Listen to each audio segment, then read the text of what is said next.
Hello everyone, कैसे हैं आप सब। होप आप सभी की प्रैक्टिस बहुत ही अच्छी चल रही होगी। मेरा नाम है रिया भारद्वाज और आप सभी का स्वागत है अपने channel memory point maths with Riya di में। तो कल हम लोगों ने जो अभी लास्ट वाला लेक्चर हमारा हुआ था उसमें हम लोगों ने एक्सरसाइज नंबर 5.3 के काफ़ी क्वेश्चंस कर लिए थे। होप आप सभी ने उसकी प्रैक्टिस अच्छे से की होगी। फॉर्मूलाज और जो बाकी के क्वेश्चंस थे जो मैंने आपको करवाए थे और कुछ क्वेश्चंस जो मैंने एचडब्ल्यू में दी थे उनकी प्रैक्टिस आपने अच्छे से कर ली होगी। ठीक है, तो आज चलते हैं आगे के जो क्वेश्चंस थे उन्हें क्वेश्चन नंबर 11 से स्टार्ट करते हैं और कोशिश करते हैं कि आज हम इस एक्सरसाइज को कंप्लीट कर लेंगे। ओके, तो चलिए शुरू करते हैं क्वेश्चन नंबर 11 से। तो क्वेश्चन नंबर 11 को रीड आउट करते हैं सबसे पहले। If the sum of first and term of an AP, क्या कह रहा है क्वेश्चन कि अगर if the sum of first and term of an AP is 4n minus n square, यानी कि फर्स्ट एंड टर्म्स का हमें सम जो है वो गिवन है। तो सबसे पहले लिखते हैं कि क्वेश्चन में हमें गिवन क्या है। तो एस एन गिवन है, यानी फर्स्ट एंड टर्म्स का जो सम होगा वो हमें गिवन है कितना, 4n माइनस एन स्क्वायर। ठीक है, ये चीज क्लियर है। आगे what is the first term, that is S1, यानी कि हमारा जो फर्स्ट टर्म है S1, अब चाहे S1 कहें या A1 कहें या A कहें, क्या ये एक ही बात है। अगर मैं कहूं कि मुझे 5, 6, 7 ये कोई एपी हमें गिवन है और इसमें मुझे सिर्फ फर्स्ट टर्म का सम देखना है, तो फर्स्ट टर्म का सम तो हमारा जो फर्स्ट टर्म होगी वही होगा ना सिर्फ, क्योंकि इसके साथ तो और कुछ ऐड हो ही नहीं रहा है। फर्स्ट टर्म का सम ही A1, S1 और A कहलाएगा। ये चीज क्लियर है। तो ये यही कह रहा है क्वेश्चन में कि हम लोगों को जो first, what is first term, यानी कि जो S1 होगा या A1 होगा या A होगा वो फाइंड करना है। ठीक है, तो ये चीज एक तो हमें फाइंड करनी है। और क्या फाइंड करना है, what is the sum of first two terms, पहली दो टर्म्स की जो सम होगा वो फाइंड करना है, यानी कि A1 प्लस A2 ये फाइंड करना है। ठीक है, तो लिखते जाते हैं क्या क्या फाइंड करना है। काफी सारी चीजें हैं जो इस क्वेश्चन में हमें फाइंड करनी है। और what is second term, okay, जब फर्स्ट और सेकेंड टर्म का फाइंड करेंगे तो सेकेंड टर्म भी आ जाएगी। ठीक है, what is second term. Similarly find the third and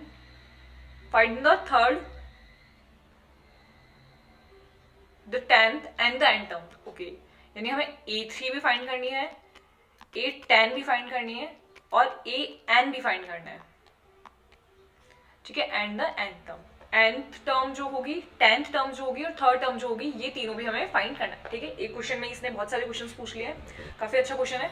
तो चलिए शुरू करते हैं कि किस तरीके से फाइंड करेंगे। ठीक है, तो अब सबसे पहले हमें जो गिवन है उसी से, मैंने आपको जैसा बताया हर क्वेश्चन में कि हमें जो चीजें गिवन होती है उसी से क्वेश्चन की स्टार्टिंग करेंगे। तो हमें क्या गिवन है, हमें गिवन है इसके अंदर SN की वैल्यू। ठीक है, तो SN हम जानते हैं कि क्या दिया हुआ है हमें, 4n माइनस एन स्क्वायर। तो क्या मैं यहां से S1 की वैल्यू निकाल सकती हूँ। पहली जो चीज हमें निकालनी है वो S1 ही है। S1 यानी हमारा जो A1 होगा। तो S1 निकालने के लिए क्या मैं n इक्वल्स टू 1 पुट कर दूं तो मुझे S1 मिल जाएगा, यानी कि हमारी जो फर्स्ट टर्म है वो मिल जाएगी। क्या ये चीज समझ में आ रही है। मैं क्या करती हूँ कि इसमें पुट कर देती हूँ, पुट n इक्वल्स टू 1, तो मुझे क्या मिलेगा, S1 और 4 की n की जगह पे लिख दूंगी मैं 1 माइनस 1 का स्क्वायर, यानी कि S1 की वैल्यू मुझे यहां से देखने को मिलेगी कितनी, 3। तो पहला वाला जो क्वेश्चन था हमारा जिसमें हमें S1 निकालना था वो तो हमें मिल गया, कितना, 3।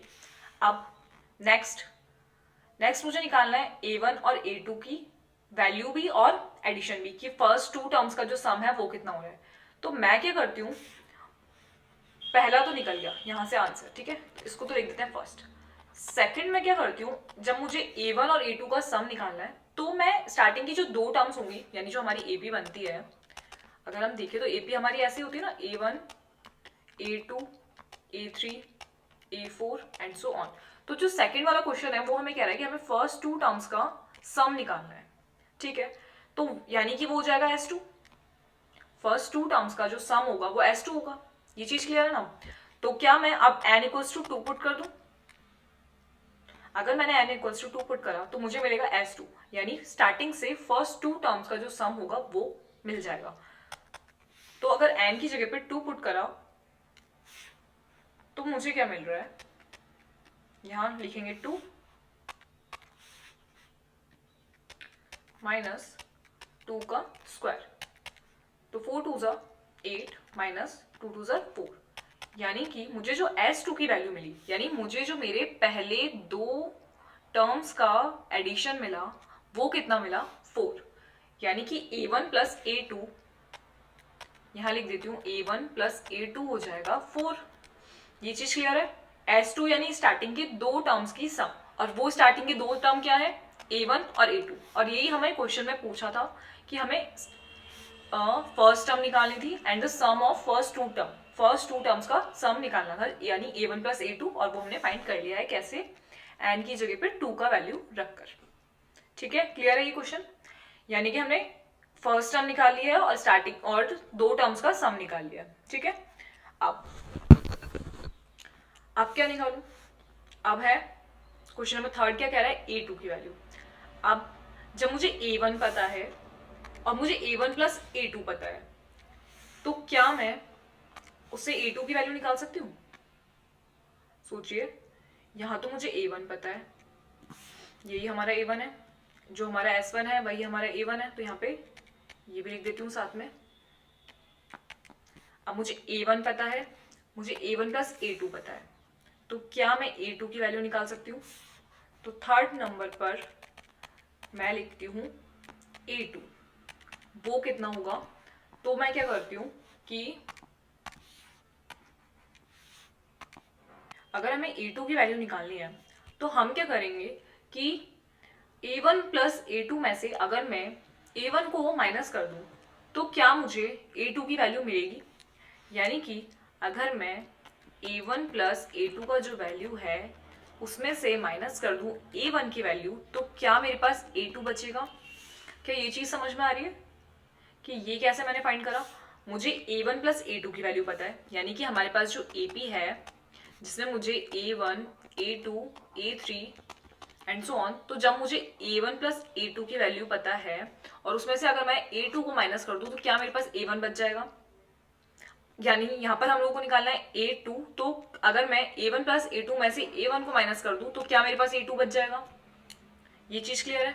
सिमिलरली A1 प्लस A2 में से मैंने माइनस कर दिया A1 को, तो मेरे पास बचा A2, तो यहाँ पे जो वैल्यूज है वो लिखते हैं 4 में से जब मैंने माइनस करा A1 का वैल्यू कितना है, A1 का वैल्यू है 3, तो जब मैंने 4 में से 3 को माइनस करा तो मेरे पास बचा 1, तो ये जो वैल्यू है किसकी आई, A2 की।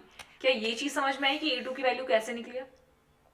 हमें क्वेश्चन में A2 की वैल्यू फाइंड करनी थी और हमें A1 की वैल्यू पता थी और A1 प्लस A2 की वैल्यू पता थी, तो जब मैं A1 प्लस A2 में से A1 को माइनस कर दूंगी तो मेरे पास बचेगा A2, क्योंकि ये तो कट हो जाएगा, है ना, A1 से A1 कट और बचा A2, यानी कि 4 में से जब मैंने 3 माइनस करा, ये रहा 4 और A1 की वैल्यू ऊपर आई है कितनी,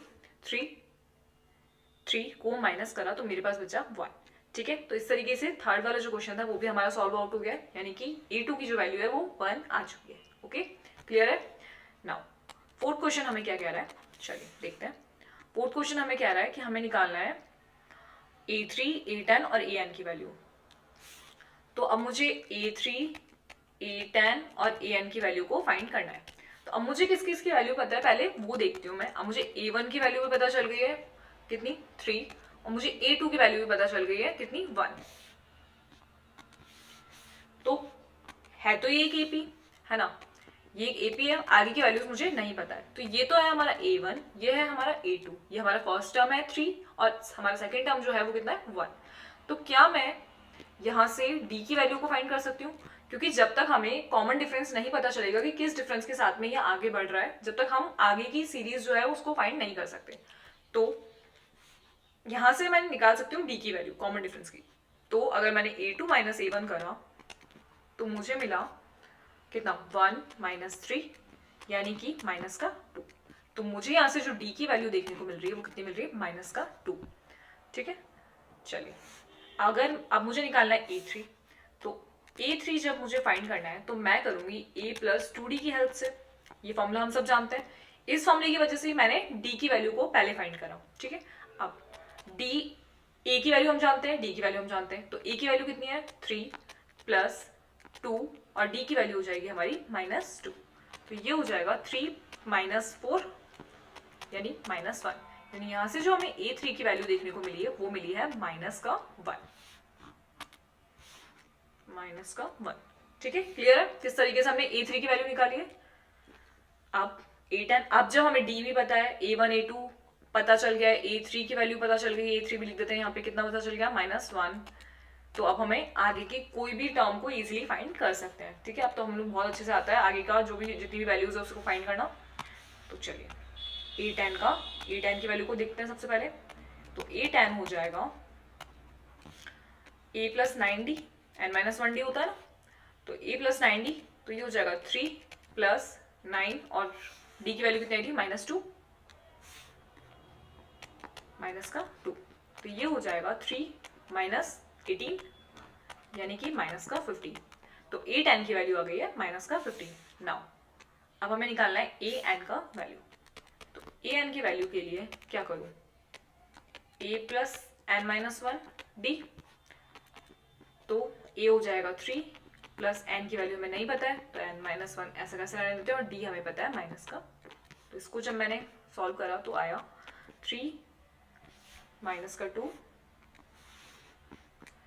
3 -2 प्लस का 2, है ना। जब सॉल्व करेंगे -2 को n से इंटू करा तो -2, और -2 को जब मैंने -1 से इंटू करा तो +2, -2n, साथ में n भी तो आएगा इंटू होगा तो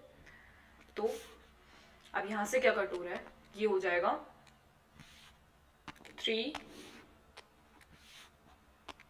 3 में से जब मैंने 2 को ऐड करा तो ये हो गया 5 - 2n। तो ये हो गई हमारी an की वैल्यू। तो ये सब हमें क्वेश्चन में फाइंड करना था, कुछ रह तो नहीं गया। मैं देख लेते हैं क्वेश्चन में सब कुछ फाइंड कर लिया ना। S1 की वैल्यू पता चल चुकी है, A1 प्लस A2 की वैल्यू पता चल चुकी है, A2 की वैल्यू पता चल चुकी है, और A3 A10 और AN की वैल्यू पता चल गई है। तो ये है हमारा फर्स्ट आंसर। ये है हमारा सेकंड आंसर। ये है थर्ड,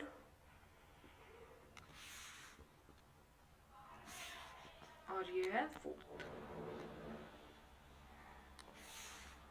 फोर्थ में 3 पार्ट्स हैं, तीनों के लिख देते हैं। ये A10 की वैल्यू है,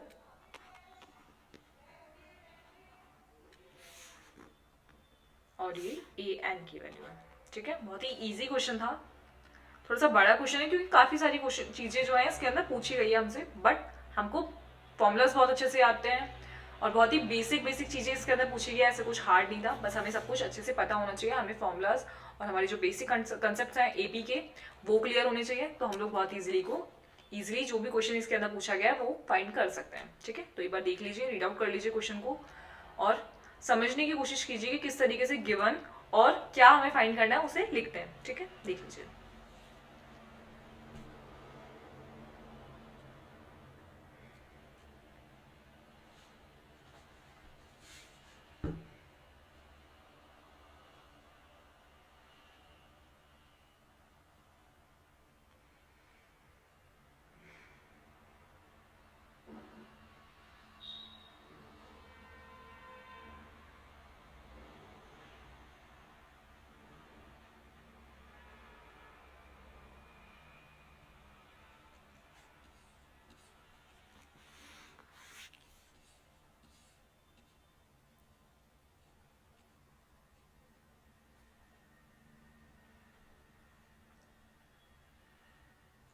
हमें Sn की वैल्यू गिवन थी, Sn की वैल्यू हमारे पास थी 4n माइनस n स्क्वायर। तो यहाँ से हम लोग डायरेक्टली S1 और S2 की वैल्यू को फाइंड कर सकते हैं। कैसे?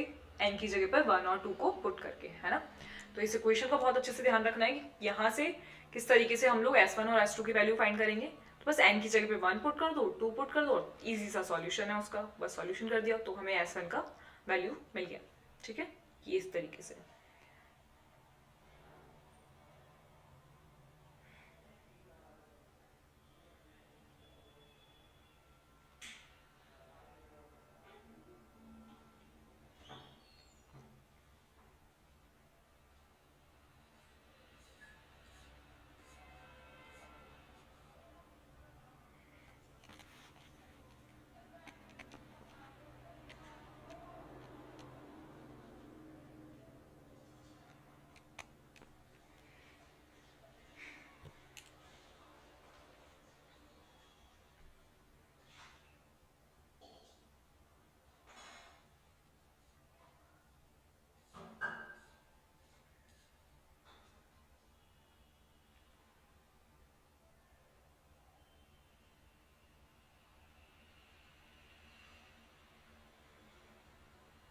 ठीक है, क्लियर है क्वेश्चन? किस तरीके से फाइंड करा है ए टैन और ए एन की वैल्यू। ए एन की वैल्यू के अंदर हमें एन नहीं पता था क्योंकि हमें ए एन की वैल्यू फाइंड करनी थी। nth टर्म कौन सी है वो हमें नहीं पता है, लेकिन जब तक हमें एन की वैल्यू नहीं पता तो हम एन का वैल्यू इसमें कुछ नहीं लिखेंगे, जो पता है सिर्फ वो लिखते हैं। ए की वैल्यू पता थी ए लिख दिया, डी का वैल्यू पता थी डी लिख दिया, और सॉल्व आउट करा और एन की फॉर्म में ही इसको छोड़ देंगे। ठीक है, तो ये हो जाएगा हमारा फाइनल जो ए एन का जो फाइनल वैल्यू होगा वो। ठीक है, क्लियर है? ओपी वाला क्वेश्चन अच्छे से क्लियर हो गया होगा। खुद से प्रैक्टिस जरूर कीजिएगा इस क्वेश्चन की भी।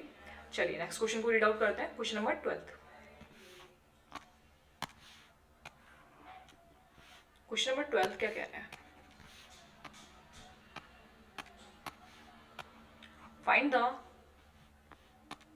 Find the sum of first 40 integers divisible by 6.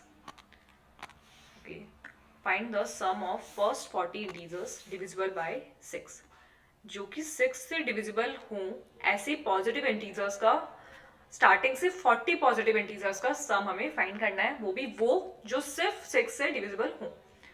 सिर्फ मतलब सिर्फ जो 6 से डिविजिबल हो उनका फाइंड करना है। ठीक है, चलिए तो सबसे पहले एपी फाइंड करते हैं कि हमारा जो एपी है वो क्या बनेगा इस अकॉर्डिंग। तो ये कंडीशन यहाँ पे हमें गिवन है कि जो पॉजिटिव इंडिविजुअल्स हैं वो 6 से डिविजिबल होने चाहिए। तो सबसे छोटा जो 6 से डिविजिबल होगा वो होगा 6, है ना। इसके बाद में 12, इसके बाद में 18, इसके बाद में 24, ऐसे करते करते 40 टर्म्स तक हमें फाइंड करना है उन सभी का सम। ठीक है, तो क्या ये चीज समझ में आ रही है कि क्या ये डिजिट्स 6 से डिविजिबल होंगे? क्या इसके बीच में और कोई डिजिट तो ऐसी नहीं आएगी ना जो 6 से डिविजिबल होगा? सोच लो एक बार। जो फर्स्ट टर्म होगा, जो फर्स्ट अगर हम देखें जो कि 6 से डिविजिबल होगा पॉजिटिव इंटीजर, वो 6 ही होगा, उससे पहले तो कोई नहीं होगा, है ना। ना 1, ना 2, ना 3, ना 4, ना 5, सीधा 6 से स्टार्टिंग होगी, देन 12, उसके बाद में 18, देन 24। इस चीज को समझ में आ रहा है कि कैसे हम लोगों ने ये जो 6 का टेबल एक तरीके से बन रहा है यहाँ पे, यही सब जो डिजिट्स हैं यही 6 से डिविजिबल होंगी। ठीक है, तो यहाँ से हमें एपी मिल चुकी है। तो एक एपी की हेल्प से हमें क्या क्या पता चल रहा है? यहाँ से हमें A1 की वैल्यू पता चल रही है, A2, A3, A4 and up to A40 तक हमें फाइंड करना है। तो अब मैं क्या पूरी लिखूं या रहने दूं? कोई जरूरत नहीं है उसकी, नहीं है ना जरूरत, तो सीधा इसी से फाइंड करते हैं an तक की वैल्यू जो है हमारी। तो यहाँ से सबसे पहले मैं निकाल लेती हूँ d की वैल्यू। तो हमारा a1 माइनस a2 हो जाएगा कितना? 12 माइनस 6 यानी कि 6। ठीक है, और चेक करूँ आगे, सब में 6 का ही डिफरेंस है ना। और भी चेक कर लेते हैं, a3 माइनस a2 यानी कि 18 माइनस 12, तो ये हो जाएगा 6। तो यानी हमारा जो कॉमन डिफरेंस है, यानी जो हमारा d है वो कितना आ गया है हमारे पास में? 6। ठीक है, अब हमें d भी मिल चुका है, a भी मिल चुका है। तो स्टार्टिंग के जो पॉजिटिव 40 पॉजिटिव इंटीजर्स होंगे जो कि 6 से डिविजिबल होंगे उसे हम फाइंड कर सकते हैं। यानी कि अब हमें फाइंड करना है S40 यानी n/2 2a प्लस n-1d। ठीक है, यहाँ पे मुझे n की वैल्यू पता है 40, a की वैल्यू पता है और d की वैल्यू भी पता है। पुट कर दूं, बस सीधा सॉल्व करना है क्योंकि AP तो हमें मिल ही चुकी है, वहां से हमें d की वैल्यू भी पता है और n की वैल्यू भी पता है और a की वैल्यू भी पता है। तो ये हो गया 40 माइनस 2 और a की वैल्यू हमारे पास में है 6 प्लस 40 माइनस 1 और d का वैल्यू है 6। तो S40 की जो वैल्यू है वो मुझे मिल जाएगी यहाँ से, और ये हो जाएगा कितना? 39। इसको इंटू करेंगे 6 से। तो जब मैंने 39 को 6 से इंटू करा तो मुझे कितना मिला?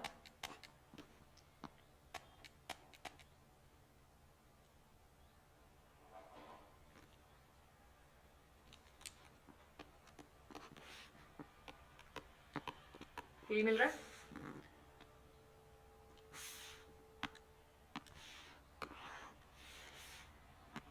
और इसमें प्लस कर देते हैं 12, तो ये हो जाएगा 246।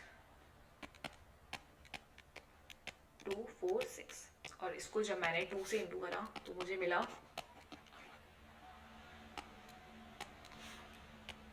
4920। ये हमारा जो है स्टार्टिंग के 40 पॉजिटिव इंटीजर्स का सम हो जाएगा, वो भी कौन से इंटीजर्स जो 6 से डिविजिबल हैं। ठीक है, क्लियर है क्वेश्चन किस तरीके से सॉल्व करा है, देख लीजिए एक बार। हमें इसमें जो मेन था वो था एपी फाइंड करना, कि एपी फाइंड कर लिया तो हमें A1 पता चल जाएगा, A2 पता चल जाएगा और डिफरेंस पता चल जाएगा, और फॉर्मूला हमें आता ही है पहले से S40 का। तो n की वैल्यू हमें वहां से पता चल रही है कि S40 तक करना है, यानी n की वैल्यू हो जाएगी 40। ठीक है, अब फाइंड करनी है सबसे पहले एपी। एपी को फाइंड करने के लिए हमें ये देखना है कि 6 से डिविजिबल होने वाले स्टार्टिंग से जितने भी इंटीजर्स हैं वो कहाँ से स्टार्ट हो रहे हैं और कैसे आगे बढ़ेंगे। ठीक है, तो हम ही जानते हैं कि 6 की टेबल में आने वाली जितनी भी डिजिट्स हैं वो सब 6 से डिविजिबल हैं, है ना।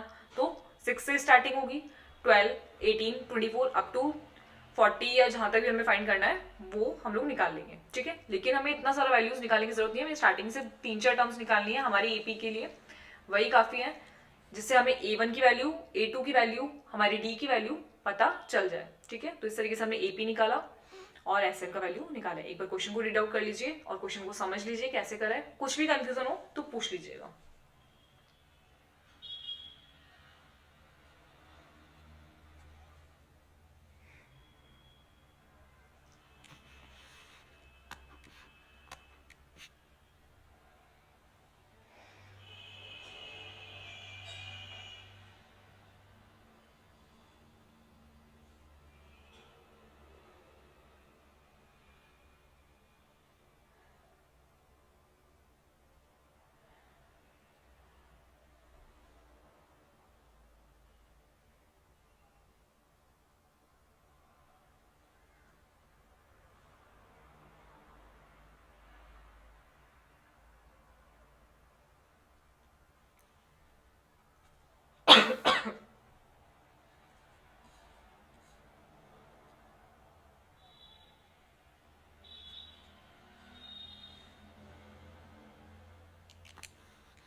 ओके, क्लियर है क्वेश्चन।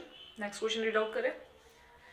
कुछ नहीं करना है, बस S40 में वैल्यूज पुट करके और उसका सॉल्यूशन करना है, तो S40 की वैल्यू हमें मिल जाएगी ना। नेक्स्ट क्वेश्चन को रीड आउट करते हैं। बिल्कुल इजी से क्वेश्चंस हैं और अगला क्वेश्चन भी बिल्कुल इजी है। Find the sum of first 15 multiples of 8।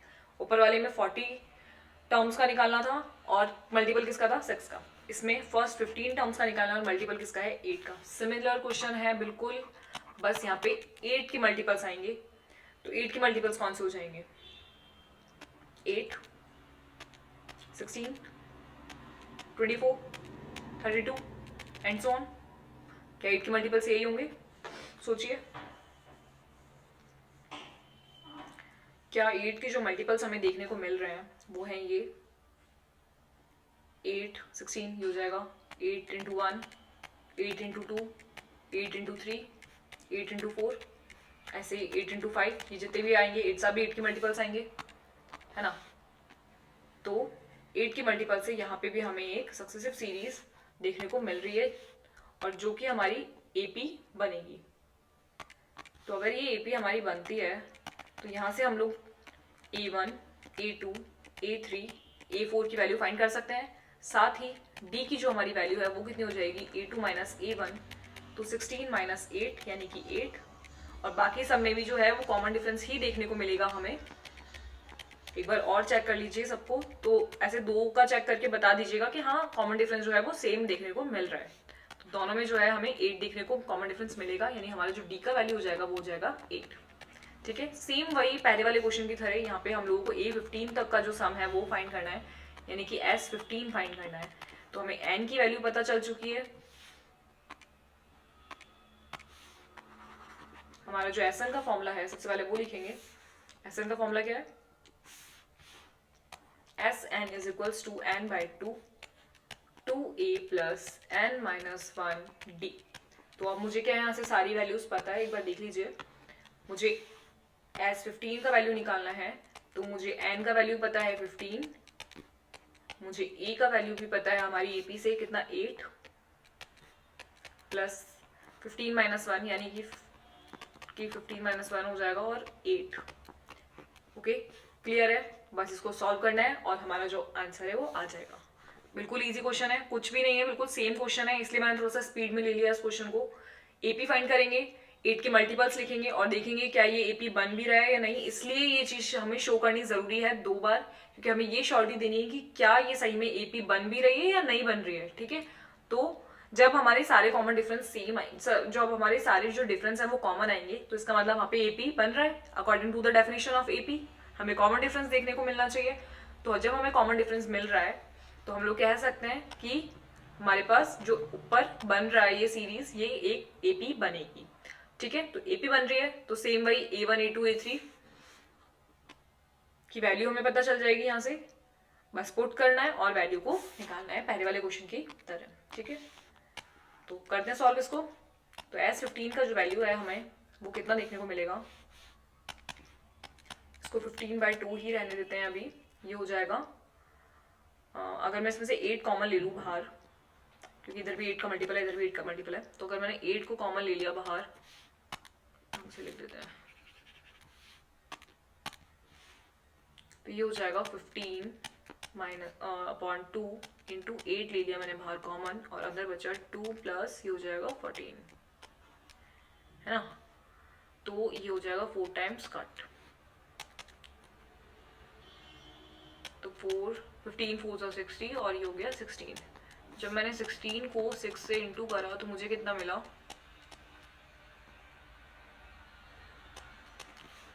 960, यानी कि हमारा जो S15 का वैल्यू है वो आ रहा है 960।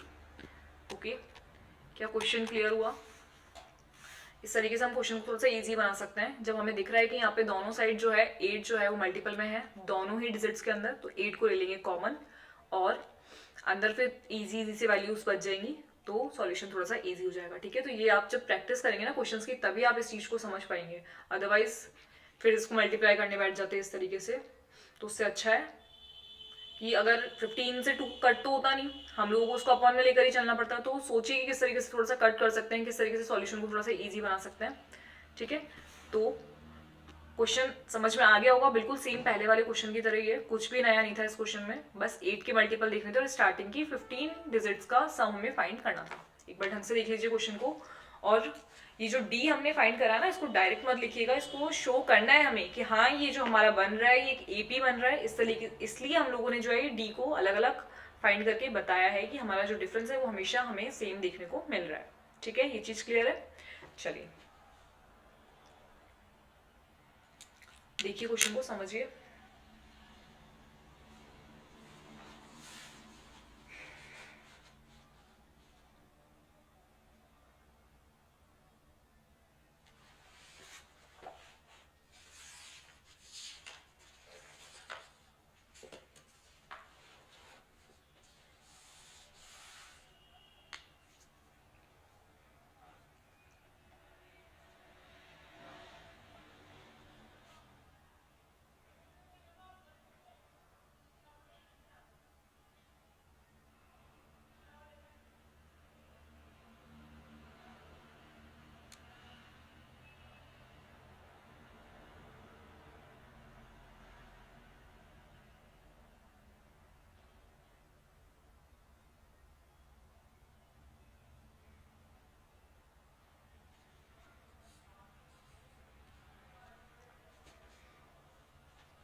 ठीक है, इजी क्वेश्चन है बिल्कुल, होप समझ में आ गया होगा।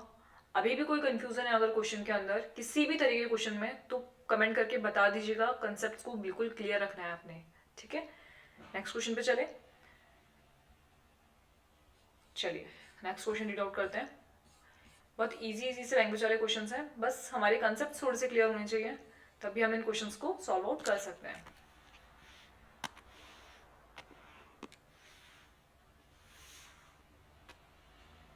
क्वेश्चन नंबर 14 को रीड आउट करेंगे। क्या कह रहा है?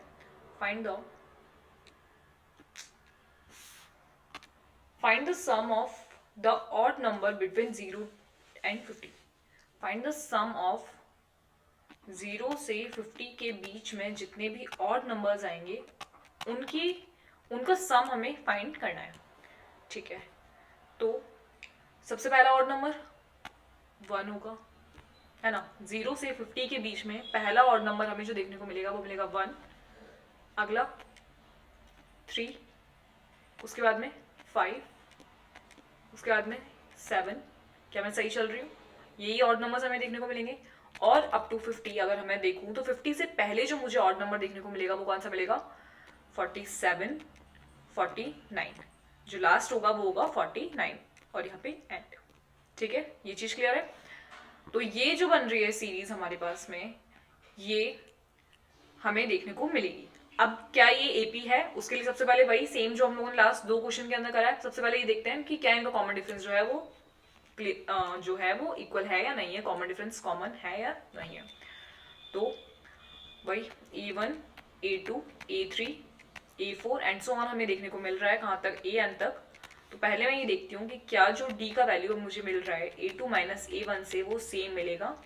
तो सेम मिल रहा है, हालांकि हमको दिख रहा है यहाँ से कितना हुआ 3 में से जब मैंने 1 को माइनस करा तो मेरे पास आया 2, है ना। और अगला अगर मैं देखूं सेम, तो A3 में से जब मैंने A2 को माइनस करा तो कितना हुआ 5 माइनस 3, तो फिर से मुझे 2 देखने को मिल रहा है। यानी हमारा जो कॉमन डिफरेंस है वो हमेशा हमें 2 देखने को मिल रहा है। और भी चेक करूँ आगे, लास्ट वाले 2 डिजिट से अगर देखें तो 49 में से 47 को माइनस करूंगी तो भी 2 ही देखने को मिलेगा, है ना। ये चीज क्लियर है।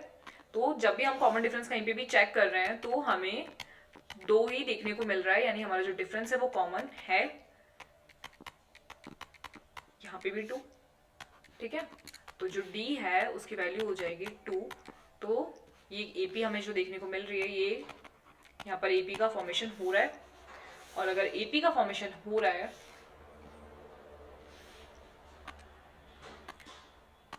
तो मुझे क्या फाइंड करना है? Find the sum of odd numbers between 0 to 50। 50 तक के जितने भी सम्स हैं उनका फाइंड करना है। तो अब मुझे n की वैल्यू तो अभी नहीं पता है, तो मैं क्या करूंगी,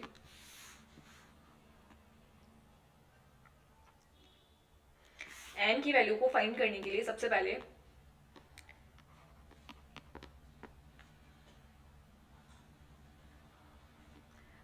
लिख देते हैं कि हमारे पास में an की जो वैल्यू है वो कितनी है। तो सबसे पहले मुझे फाइंड करना पड़ेगा n की वैल्यू को, क्योंकि अगर मुझे Sn की वैल्यू निकालनी है तो उसके अंदर सबसे पहले n तो पता होना चाहिए। तो n की वैल्यू को हम किस तरीके से निकाल सकते हैं? हमें पता है an का वैल्यू, और an की वैल्यू में हम उसका फॉर्मूला बहुत अच्छे से जानते हैं, n-1d, जहाँ पे मुझे a की वैल्यू भी पता है और मुझे d की वैल्यू भी पता है। तो यहाँ से मैं n की वैल्यू को फाइंड कर सकती हूँ। और an हमारा कितना है? 49, जो कि हमें हमारी AP में दिख रहा है ना। तो मैं यहाँ लिख दूंगी 49 is equals to a plus n हो जाएगा, n हमें फाइंड करना है, n-1 रहने देते हैं, और d हो जाएगा हमारा 2। यहाँ से मुझे n की वैल्यू भी मिल जाएगी कि 49 जो है वो मुझे कौन से टर्म पर देखने को मिल रहा है, क्योंकि ये तो पता होना चाहिए ना जब हमें सम करना है। तो उसे हम इस तरीके से फाइंड करेंगे। तो ये हो जाएगा, एक ही जगह पे पहले a की वैल्यू लिखते हैं। a की वैल्यू कितनी है? 1। तो a की वैल्यू हो जाएगी 1, ठीक है। तो 49 में से माइनस कर दूंगी 1 को,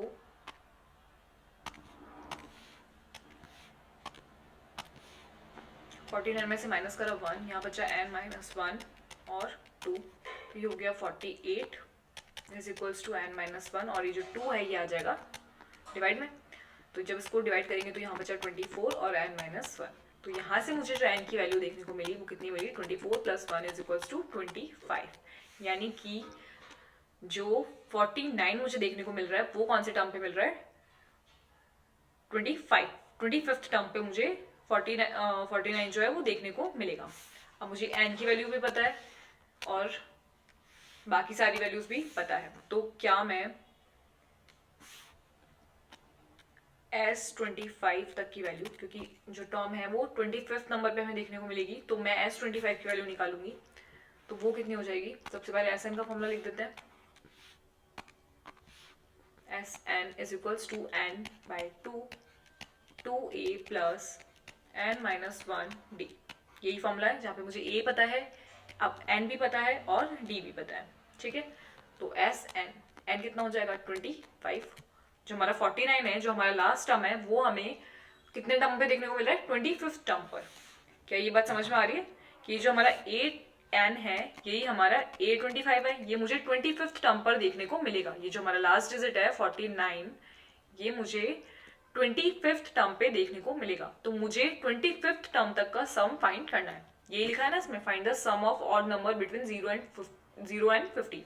तो 0 एंड 50 के बीच में जो लास्ट ऑड नंबर हमें देखने को मिल रहा है वो है 49। तो 49 तक का टर्म हम फाइंड करेंगे, जो सम है वो फाइंड करेंगे।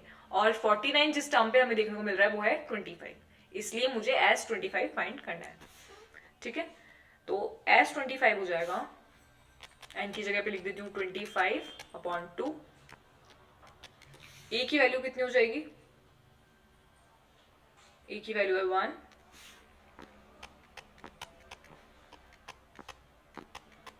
और डी की वैल्यू है कितनी 2।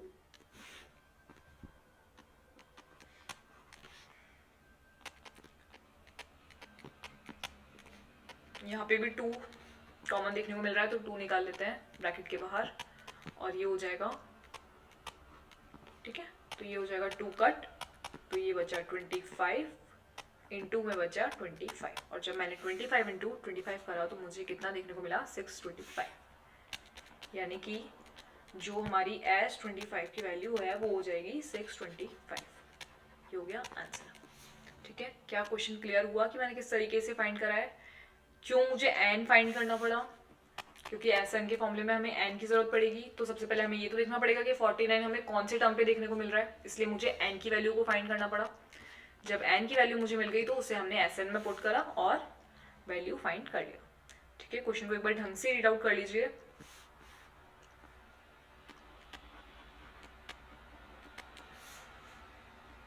और देखिए कि किस तरीके से हमने एपी को फाइंड करा है और एपी की हेल्प से बाकी की वैल्यूज को फाइंड करा है। समझिए क्वेश्चन को।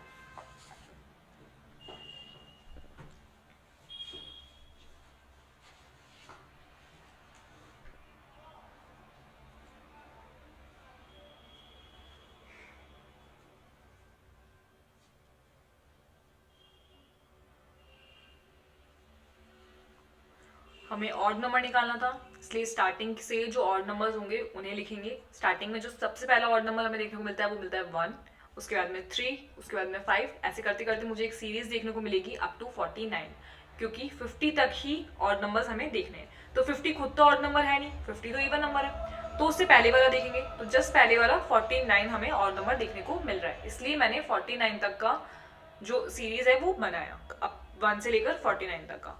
अब यहाँ से हमने डी का वैल्यू फाइंड करा कि हमें डिफरेंस क्या मिल रहा है। अगर डिफरेंस हमें सब में कॉमन देखने को मिल रहा है, इसका मतलब ये एक एपी बन रही है, एपी बन रही है।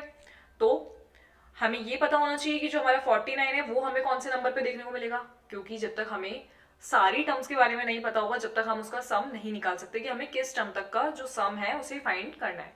तो हमें जो है वो 25th टर्म पर 49 देखने को मिलेगा। किसमें? ये जो एपी हमें गिवन है इसमें, ठीक है। तो 49 की सबसे पहले हमने ए एन की वैल्यू निकाली, उसे हमें एन की वैल्यू पता चली। ए एन की वैल्यू से की हेल्प से हमने एन का जो वैल्यू था उसे फाइंड करा, और हमारा जो सम का फॉर्मूला है एस एन वाला, उसके अंदर सारी वैल्यूज को पुट करी और हमारा जो सम था उसे फाइंड कर लिया। ईजी है, समझ में आ गया होगा क्वेश्चन, ठीक है। खुद से एक बार समझने की कोशिश कीजिए पूरे क्वेश्चन को।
ठीक है, क्लियर हो गया क्वेश्चन किस तरीके से कर रहा है सॉल्व। एसएन में बस वैल्यूज पुट करिए सारी, और वैल्यूज पुट करने से पहले हमें ये पता होना चाहिए कि हमारे पास में सारी वैल्यूज अवेलेबल है भी या नहीं। यहाँ पर हमारे पास एन की वैल्यू नहीं थी, इसलिए हमने पहले एन की वैल्यू को फाइंड करा है, उसके बाद में एसएन में सारी वैल्यूज को पुट करके हमारी जो S25 तक की वैल्यू होगी उसे हमने फाइंड कर लिया।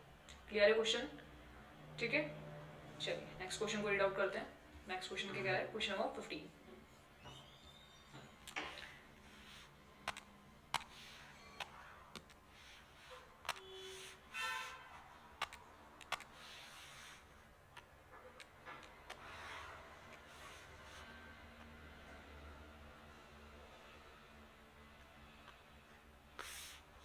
क्वेश्चन नंबर 15 हमें कह रहा है, a contract on construction jobs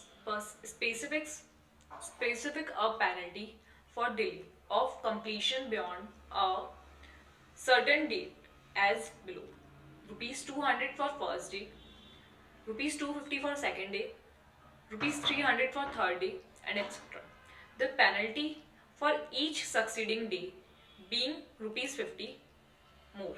ठीक है, ये क्या कह रहा है क्वेश्चन कि कोई कॉन्ट्रैक्ट है, एक कंस्ट्रक्शन जॉब के अंदर कोई कॉन्ट्रैक्ट है जिसकी स्पेसिफिक डे पे पेनल्टी लग रही है। जैसे अगर आप काम नहीं करोगे तो उस दिन हमें पेनल्टी देखने को मिलेगा। डिले ऑफ कंप्लीशन, जब हमने काम नहीं करा है तो हमें पेनल्टी देखने को मिल रही है हर डे की। कितनी स्टार्टिंग हो रही है पेनल्टी की, फर्स्ट डे तो हमें मिल रही है 200 की पेनल्टी, उसके बाद में 50 रुपीज हर डे पेनल्टी के बढ़ते जाएंगे। उसके बाद में सेकेंड डे पे हमें जो मिल रहा है पेनल्टी का वो मिल रहा है 250 रुपीज, थर्ड डे पे हमें मिल रहा है 300 रुपीज, ऐसे करते करते 50 रुपीज जो है वो हर दिन आपके पेनल्टी में बढ़ते जाएंगे जब तक आप काम जो है आपका उसका कंप्लीशन नहीं कर देते। ठीक है, नाउ अगला जो है आगे क्वेश्चन क्या कह रहा है, 50 more than for preceding days, हर दिन 50 रुपए बढ़ते जाएंगे। How many money the contractor has to pay as penalty if he delayed the work by 30 days. अच्छा, तो ये कह रहा है कि जो कॉन्ट्रैक्टर है उसको कितनी पेनल्टी देनी पड़ेगी अगर उसने अपना काम 30 दिन तक लेट कर दिया। तो अगर उसने पहले दिन लेट करा है तो उसे 200 रुपए पेनल्टी देनी पड़ेगी, अगर उसने 2 दिन लेट करा तो 250, 3 दिन लेट करा तो 300, ऐसे करते करते 50 इंक्रीज होते जाएंगे और अप टू 30 डेज तक जब तक उसने डिले करा, अगर 30 दिन तक, तो उसको ओवरऑल पेनल्टी 30 दिन की कितनी देनी पड़ेगी, ये हमें क्वेश्चन में बताना है। क्या क्वेश्चन क्लियर हुआ कि क्वेश्चन क्या कह रहा है? ठीक है, तो यहाँ हमें क्वेश्चन में साफ गिवन है कि हर डे हम लोगों को 50 रुपीज का पेनल्टी बढ़ता जाएगा। यानी कि अगर मैं इसको ध्यान से देखूं तो यहाँ मुझे एक एपी देखने को मिल रही है जिसमें 200, 250, 300 अप टू चलता जाएगा 30 डेज तक, क्योंकि 30 डेज तक उसने काम डिले करा है। तो मुझे यहाँ पर एक एपी देखने को मिल रही है जिसके अंदर जो इनका कॉमन डिफरेंस है सबका वो भी कॉमन है, यानी जो हमारा जो डिफरेंस हमें देखने को मिल रहा है, अगर मैं इसको A1 मानूं, A2 मानूं, A3 मानूं, तो जो A2 माइनस A1 होगा वो कितना हो जाएगा, 250 माइनस 250, है ना। सिमिलरली अगर मैं आगे वाला देखूं, कितना A3 माइनस A2 करूं तो अभी मुझे 50 ही मिल रही है, और ये तो हमें क्वेश्चन में भी गिवन है कि हमें जो है 50 रुपीज हर दिन बढ़ते जाएंगे। तो यहाँ मुझे एक एपी देखने को मिल रही है। ठीक है, ये चीज क्लियर हो रही है ना कि ये एपी कैसे बन रही है, क्योंकि जो डिफरेंस है इनका 50 रुपीज का वो भी सेम है। ठीक है, और अप टू 30 डेज तक जब वो डिले करेंगे तो कितना पेनल्टी उन्हें देना पड़ेगा। अब मुझे A1 पता है, मुझे फर्स्ट डे की पेनल्टी पता है, मुझे डिफरेंस पता है, तो क्या मैं 30 डेज तक का प्लस करके उन्हें बता सकती हूँ कि प्लस करके उनको कितना पेनल्टी देना पड़ेगा। यानी कि मुझे जो A30 देखने को मिलेगा, जो भी वैल्यू मुझे A30 पे देखने को मिलेगा, वहां तक का मुझे सम, ओवरऑल जो सम होगा वो बताना है। ठीक है, क्या क्वेश्चन क्लियर है? ठीक है, तो अगर मैं ये कहूँ कि जैसे मुझे स्टार्टिंग के 2 डेज की पेनल्टी देनी है, तो स्टार्टिंग के 2 डेज की पेनल्टी कितनी हो गई, पहले डे की 200, दूसरे दिन की 250, तो 200 और 250 को प्लस करके मैं पेनल्टी दे दूंगी, यानी 450। स्टार्टिंग के 2 डेज की पेनल्टी कितनी हो जाएगी, 450। ये चीज क्लियर हो रही है? तो मुझे निकालना है अप टू 30 डेज, यानी कि ये जो A30 तक मुझे वैल्यू देखने को मिलेगी, इन सब को प्लस करके हर दिन की जितनी पेनल्टी बन रही है मुझे वो बतानी है कि 30 डेज तक उसकी जो ओवरऑल पेनल्टी है वो कितनी हो जाएगी। ठीक है, यानी मुझे जो बताना है क्वेश्चन में वो है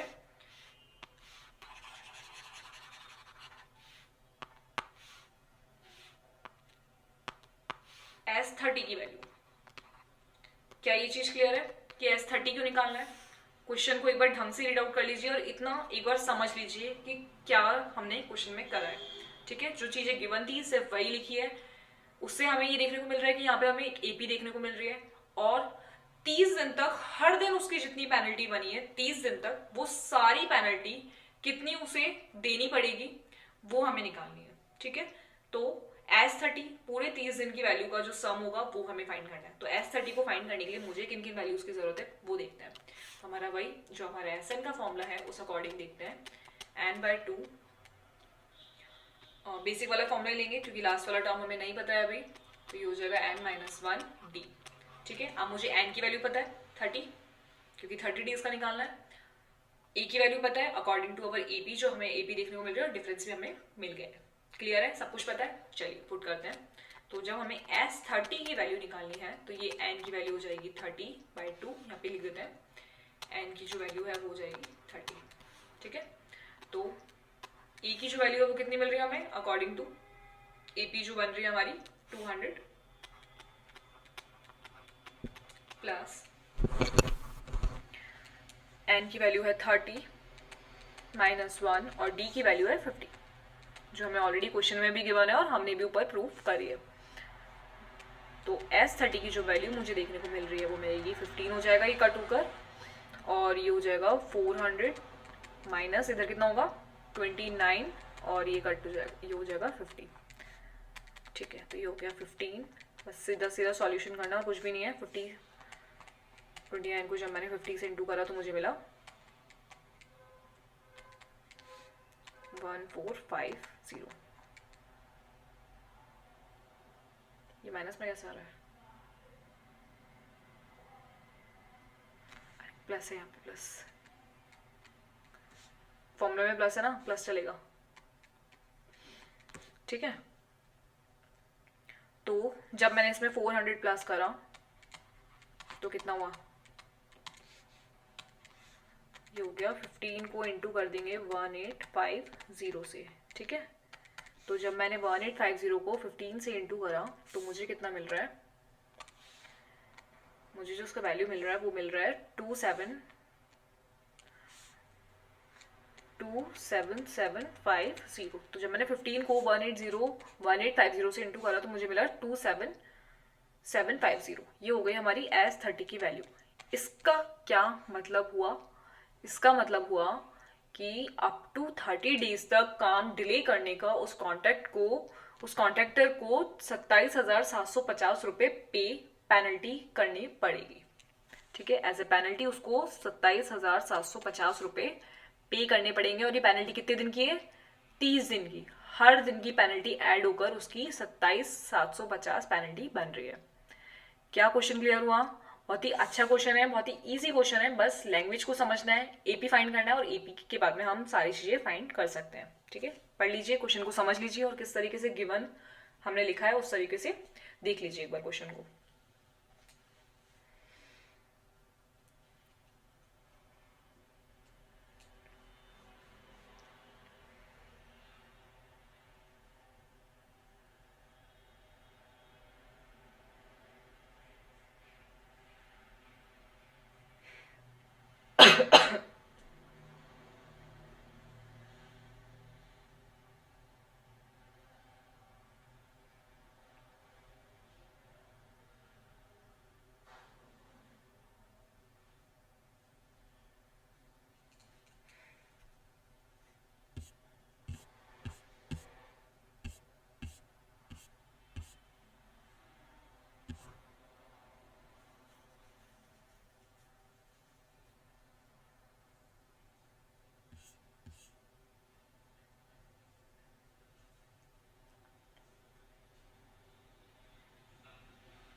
बस वैल्यू को S30 में पुट करो।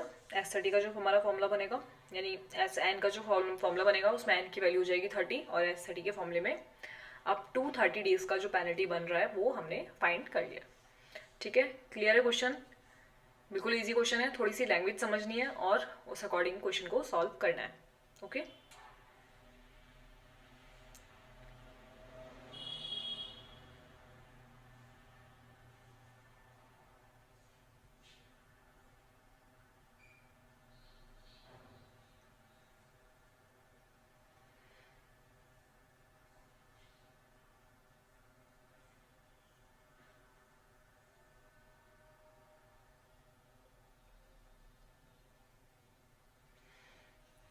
ओके, क्लियर हो गया? अगर अभी भी किसी भी तरीके का कोई डाउट हो तो प्लीज़ कमेंट करके बता दीजिएगा।